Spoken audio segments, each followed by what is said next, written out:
Cambodia mourns its founding father, Norodom Sihanouk.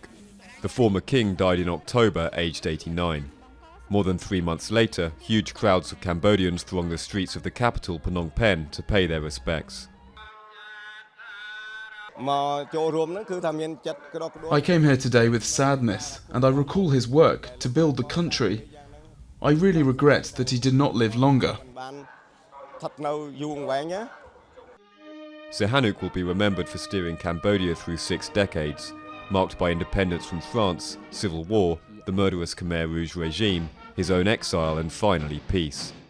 Many elderly Cambodians credit him with overseeing a golden age of political stability in the 1950s and 60s, but he also had a dark side.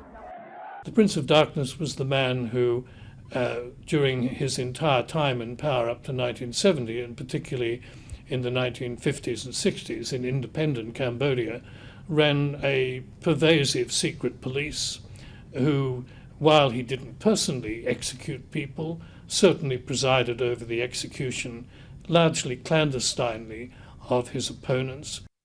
His most controversial decision was to align himself with the Khmer Rouge after he was deposed in a coup.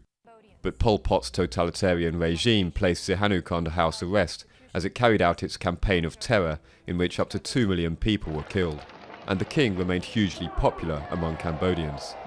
He has been through some extraordinary moments in history, in some extraordinary circumstances, but you have to admit he has managed it quite beautifully. Sihanouk will be cremated in the presence of his son, King Sihamoni, and other foreign dignitaries. His ashes will be kept in a golden urn in the royal palace, in line with his wishes.